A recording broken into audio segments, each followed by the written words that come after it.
are in the run-up to Christmas. Yes, gang, it's December at last. Wednesday, the 1st of December 2021. Good evening, good morning, good afternoon, whatever time it is where you are. Welcome along to our little chat show. My nephew, I haven't checked actually, my nephew Gary said that I had the wrong date on yesterday. So sorry about that if you were confused, but no one else noticed it. Rather unusually, people usually like to point out faults. They look for faults. Negative people looking for faults all the time. Apparently the date was wrong yesterday. What it is usually I record this quite late the night before. And I look at the date and I go forward one day, so it makes it the next day. But sometimes I go over midnight while I'm recording. And then, of course, the date has moved. And in my head, it's not there yet. And it was very confusing. So sometimes the date might be wrong. It doesn't matter, doesn't it? Not as bad as some people and what they do to goats. Poor little goat. Here is a picture of a goat. Oh, look at that innocent looking thing, dear. Poor little goat. In the Daily Star is reporting a dreadful man, dear. Dreadful, ghastly people. Ghastly, awful, nasty people, dear. Right? A 60-year-old man, Shari Hassan, was allegedly caught by a goat's owner after she heard strange noises coming from the back of her house. He will be returning to court next month. Or he's been caught. An elderly man has been accused of having unnatural sex with a goat and could be sentenced to a whipping. Yeah, and so the goat or him? Not quite sure. This bloke was in Malaysia, charged after allegedly committing the sick act on July the 27th this year. He's facing up to 20 years in prison as well as a hefty fine or a brutal whipping. Can we watch that? What channel is that on? Is it going to be on Netflix? I bet if it's on Amazon Prime, it'd be one of them things what you got to pay for, wouldn't it? That won't be in the free section. No. A good whipping, that's what we want to see. According to local media reports, he was caught doing the act when the goat's owner heard the animal making strange sounds from the back of her house. Now, what noises do goats make? Are they a bit like sheep? Bear. Are they like sheep? Or donkeys? Maybe you couldn't reach the donkey. I don't know. Why choose a goat? Is there something about goats? It's not the first story we've heard about people, sick people, darling, doing it with goats.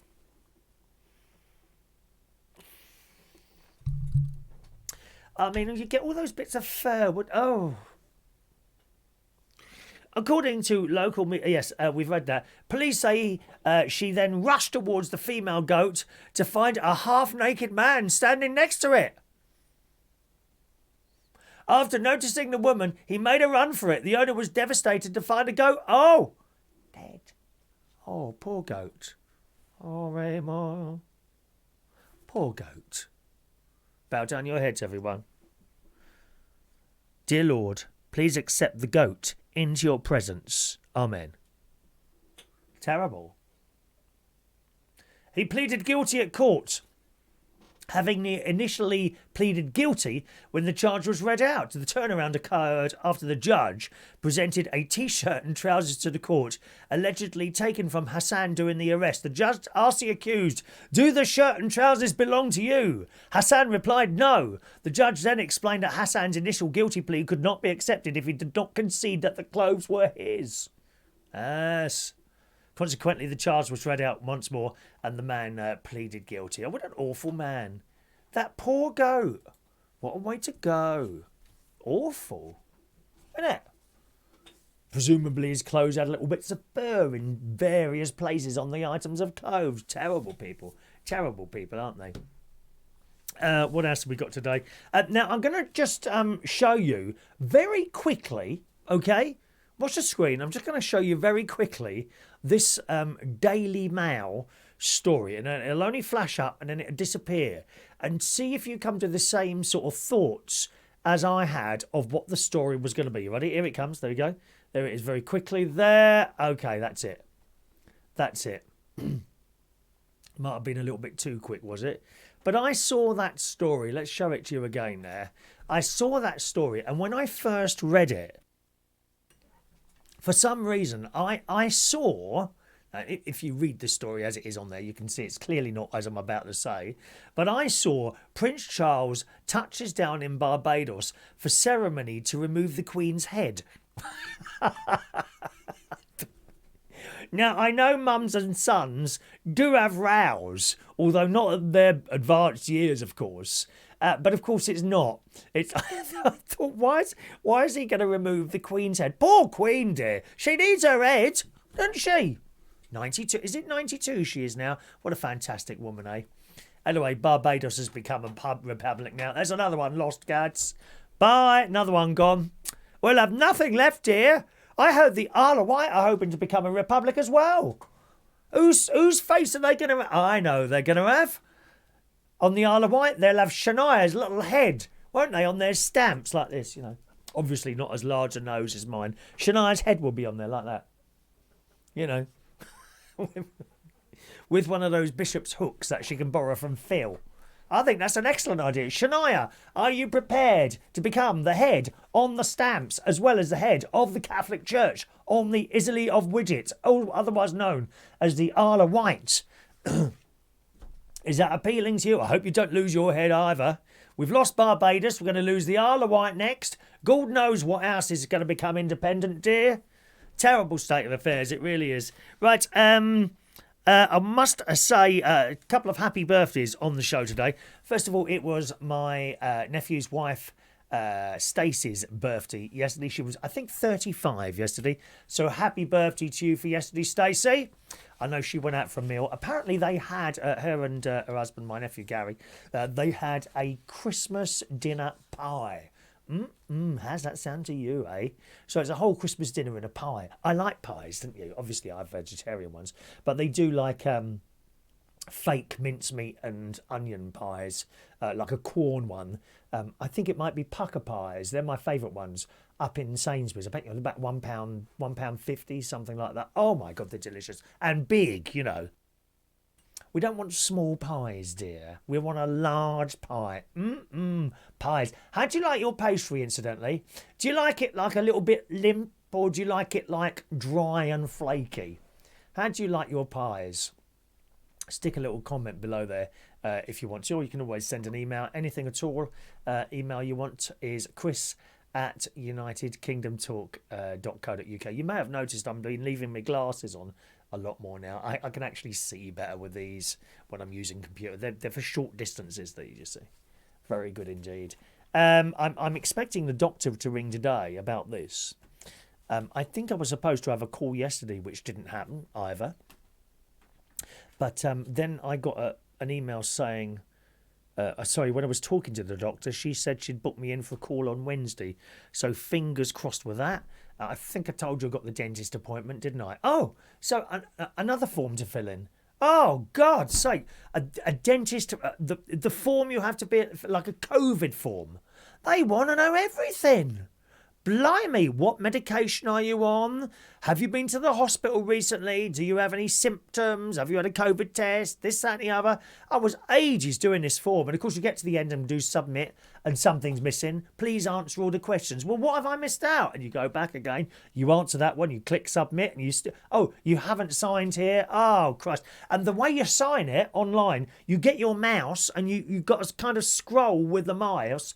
And I had to do that 3 times, I think. Well, of course. Have you ever tried to do a signature with a mouse? You know, where you literally do that. You ever tried to do that? Every time you do it, it looks different. What a blooming waste of time that is. Innit? I couldn't send them a copy of my proper signature and they would be able to match it up with the actual signing thing I've done with a mouse. Crazy. Anyway, I managed to get through it in the end, and I've had a response back which says, thank you, we've received your thing, so I hope I've done it right. They want to know the ins and outs of everything. I'm only going to have my tooth looked at. Blimey. Should be grateful, I suppose, I managed to get in. Anyway, so happy birthday, Stacey, 35. Also, it was George Bond's birthday on Friday, and he was 22. So happy birthday to George Bond. for last weekend. And also Gary Ross is wishing you a happy birthday as well. That's quite nice, isn't it, eh? Isn't that nice? Hello to Daniel. I hate Romford Woodhouse, who says, I remember when I saw Gus in Oxford Street. We were talking about the gusset in knickers, weren't we? We were talking about the gusset in knickers the other day on yesterday's show.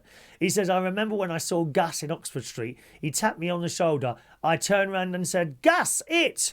Well, you would, wouldn't you? Gus who? I don't get what Gus who? I don't know who you mean by Gus. That's the question.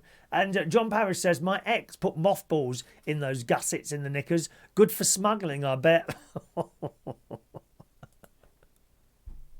Oh, you are awful. People try to smuggle drugs into other countries. You've often seen them on that, is it Border Force or Police Force or something like that, where they set up at like an airport. They do them on all different countries, actually. I think they do one in Heathrow. I've seen one in Australia, and I've seen one in... Oh, there's another one I've seen. New Zealand, I think it is. And these people, they try and bring drugs into the country, you know. And they do stuff like put them in the bottom of their shoes. Or John is mentioning possibly in their knickers, thinking that they're the first people that have ever done that and no one's going to catch them. Ah, how wrong they are. When they're kicked off, dragging and screaming into a little room. Would you bend over there, please, sir? Up they go and pull out a thing full of drugs, dear. Oh, who wants that job? Not me. And people are so stupid, aren't they? And it's not just drugs they try and smuggle into other countries. Certain countries are very funny with food. Australia's one. Australia's very funny with fruit and veg. You're not allowed to bring it in. End of. You know? And they have dogs walking around. Actually, one of the times I went to Australia, there was a dog walking around and he sat down next to me. And I was in the small queue of coming out the posh seats on the plane, which I saved up to be on. And he said, oh, hello, sir. Can I ask you, do you have any fruit in your bag? I said, no, not at all. He said, did you have any earlier? I said, yes, but I took it out and left it on the plane as instructed to do so. I'll open the bag for you. No, that's okay, sir. That's fine. Okay, that's the reason the dog stopped there. You can carry on. Go straight through there, please. And that was it. He didn't even look in my bag. Perhaps I had a trusting face, you know. That's not the only time I've been pulled out of a queue. It happened again. Again, Australia. And I was standing in the queue to go through... Because they have two lots of x-rays, I think, if I remember rightly. One of the x-rays is to look for fruit and veg. It's a while ago now. I'm just trying to remember. It might have been x-rays, then something else, then looking for maybe guns and drugs and dodgy cigarettes and things like that. I can't remember. Anyway, so I'm standing in this queue, and this security bloke come up to us. Hello, sir. Could you step out of the line, please? I thought, oh, God, what have I done now? So, okay. And he said, can I see your passport, please? So I gave him a passport. Okay, so where have you come from? London. Okay, where are you going? What are you here for? I said, holiday, see lots of family. Okay, sir. And he looked at the passport, looked at me. He said, okay, if you just go straight through the exit there and go past the queue. How weird is that? No reason. No reason was given. And you don't want to ask, you know, you just want, oh, thanks very much. You just bypass the queue. Got in a little car first to take me to the hotel. Although I don't get a car. I usually get on a little bus with everyone else. Usually they got little minibuses. I mean, it must be different now, what with the coronavirus and all that business. But in Australia, they have all these little minibuses outside, and you get about 8-10 people in there. It's all a bit squashed up, but it's dirt cheap. You know, it's dirt cheap, and that's usually how I get to the hotel like that. Funny, isn't it, really? Have you ever had trouble at all at an airport, maybe? Maybe you bought some cigarettes in and you bought too many in? Because there's a limit, isn't there? Of course, I don't smoke. I don't smoke and I don't drink, so there's nothing like that, really, that I bring in or even try to bring in. You know, I don't usually ask other people, you know, do you want me to bring cigarettes? Or I don't smoke myself. You know, and then there's something else for you to carry. Do you know what I mean? Unless, of course, it's a gift for someone. That's a different thing altogether. I think people take the mick, don't they? You know, oh, can you get me some booze? Can you get me this? Can you get me that? Can you bring me a pair... Well, not anymore. I mean, people used to say, can you bring me a pair of jeans back from America? But actually, the prices are very similar to ours now, I think, over in the States. That when I first went in 1979, when I was 16, the difference in price between, for example, Levi's was quite a lot. It was worth bringing several pairs of jeans back, because of the price difference. All right. Have you ever gone away and bought stuff back like that? That being said, when I go to America, I do like to go to the outlets and buy stuff there, like brand names, Ralph Lauren and all that business, Ted Baker and all that business, because it is cheaper over there, and you can bring it all back and I don't have much of a weight limit if you get the posh seats save up for the posh seats on the plane. Not everyone can afford that, but I rather have a posh seat in the plane rather than a very expensive hotel. So that's what I do. And I don't drink or smoke, so I save up for that posh seat. Highly recommended. And once you've done it, it's very difficult to go backwards again into sort of the normal seats at the back of the plane. They're just so uncomfortable, aren't they? It's nothing to do with class or anything like that, or thinking that I'm better than anyone else or being posh. I just want a bit more comfort. I hate, your legs are up someone's arse for hours on end in those in the normal seats. I don't call them economy seats. They're normal seats, aren't they? Normal seats. They're just normal seats, And then you get the next class up, and then the one at the top. I've never been in the very top class, for first class. I know what that's like, The seat room in one of those is actually, I believe, very similar. I've just found her now. I wonder what that's come out of. There's all sorts of things in here, screws and everything, dear, laying around. No, but if you want a comfortable journey, and you got to save up, and if it means you go next year instead of this year, I think it's worth it. I really think it's worth it. All right. Anyway, so George also says he prefers the long outro rather than the short outro. So thank you very much for that, George, because we accidentally played you the long. We can't keep playing that long outro, do you? You don't want to see that all the time, do you, my loves? I'm sure you don't. Congratulations to Amazon, I think, really. I ordered something at 10 o'clock the other night, and it arrived. This was on Saturday night. Okay, I ordered something at 10 o'clock on Saturday night. It got to me at 1 o'clock in the afternoon, Sunday afternoon. How fantastic is that? They've got, people moan about Amazon, they're closing all the shops down left, right and centre. Well, yes, they are. But, do you remember years ago when you'd order something online or for a mail order, even catalogue shopping? Do you remember doing catalogue shopping? I'm sure one or two of you used to do that. I used to do it. You'd order something, it might come that week, might come the next week. you just never knew. How much they get it to you there in hours? How on earth do they do that? That being said, Ronnie's ex, he does Amazon deliveries, and he said it's very, very stressful. You're running from place to place. When you got a block of flats, if you're in like a town, say Reading is where he would do Reading. You're trying to find somewhere to park to deliver this thing.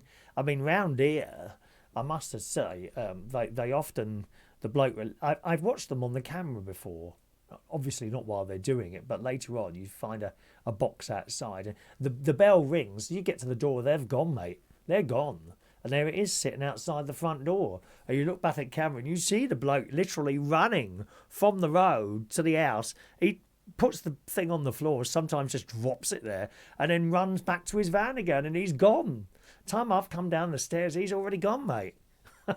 But nevertheless, I have to say, I can't fault. I've found no faults with Amazon at all. You want to send something back, it goes back, and usually the money's in your account the moment you've dropped it off to whatever it is they want you to drop it off at the time. One of those little corner shops they have collect parcels, don't they? Or sometimes the post office. Or now, I think it's Herpes. Is it Herpes? Herpes. You can actually leave it outside your front door and they pick it up.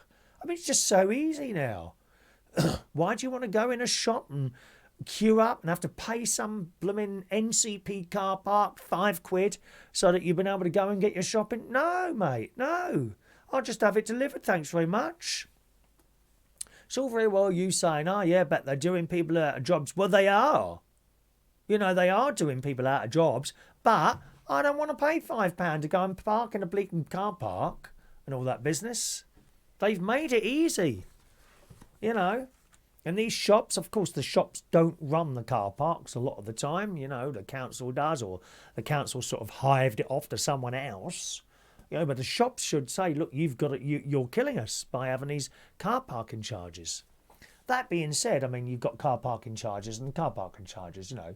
For example, you know, you can go into London, it's probably about 20 quid an hour now. A parking meter, maybe not, about 10 quid an hour, I reckon. It's got to be on a parking meter.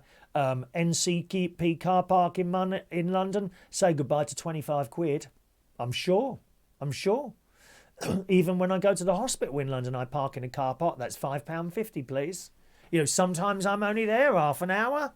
But you have to pay for 2 hours, don't you? Minimum charge, £5.50. Thanks very much. And then there are other car parks that are free, of course, if you're outside of London, certainly up where my sister lives. You know, the car park at, for example, B&Q in Boston is completely free. They have a large car park in Curry's in Boston, but you've got to be careful with that one because there's cameras watching. Oh, yes, because it's quite near to town, you know. So you used to be able to park in there and then nip into town. That was fine. Now they put cameras up. So if you park your car out there and they don't see you go into Curry's, that's it. You get a ticket. Shocking state of affairs. And we've got lots of new places now, like the Toby Carvery I went to the other week. You remember that? Okay. And you go in, and there are signs, but you could easily miss them. There are quite a few signs, but you know how it is when you're going in for lunch. You don't always look. All you want to see is the menu. There are signs saying, enter your car number plate here for free parking for 2 hours. All right? If you forget to do that, you may well have had the meal and all that business. You might forget to do that. Then you get a fine. It's so difficult parking. And there are other places that are completely free of charge. Where my sister lives in Woodall Spa, it's a little village, and there's a co-op car park there. You just pull in. No charge. Anyway, there we are. That's my car parking. And what else have I got? So Amazon delivery, fantastic. One other thing, I'm completely bemused. I've lost a hymn book. Now, these are big things, these hymn books, right? Big green thing it is. I've got 3 of these. 2 are the full music version with all the chords. Well, I can't read all that, right? I can just about read the top, the melody, if you know what I mean. So I usually buy the guitar version, or the melody version it's called. So I had all 3. Well, I can only find the full music versions. I've lost a hymn book. These are not small. It's about this big. Right? It's about this big, right? I've lost it somewhere. And I haven't got a clue where it is. I've searched the house high and low. I've searched the car. I've looked in the bike. It's funny, isn't it, eh? Can't find a hymn book. So I went and ordered one. 35 bastard quid for that. 35 quid for a hymn book. It's a lot, innit? It's just a few songs. Never mind. If you'd like to make a donation to my hymn book collection, there's my PayPal.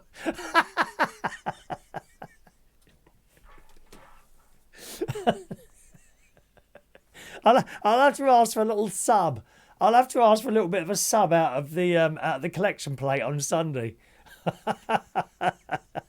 After I've been practising those hymns, that'll be the first time I've ever played at the Bracknell St Joseph's on Sunday, so I'm quite looking forward to that. I'm now in contact with a lady there as well, who's kind of putting my mind at ease and what have you. Anyway, thanks ever so much for joining us. Any comments, just put them under there, my darlings. All right. Or you can send an email, as always, chris@unitedkingdomtalk.co.uk. I think I might be going out tonight. I'm meeting a friend in London, Derek, who's over in... is it W7? I'm not quite sure where W7 is. It might be Finsbury Park. Well, where is W7? Hang on, I'll tell you in a minute. Shall we have a look? Where is W7? What will I type in for that? Where is W7, I suppose? I don't know. Come on, where are you? There it is. Where is W9? West 9. Sounds like Is it Holloway? Where is W9? Okay. Oh, Kilburn, St John's Wood, Maid of Owl, Kilburn, all round there. Okay, I don't really know that area that well. Anyway, thanks for joining me. I'll see you again on another show very soon. Have a nice Wednesday. Have a nice Wednesday. Bye-bye.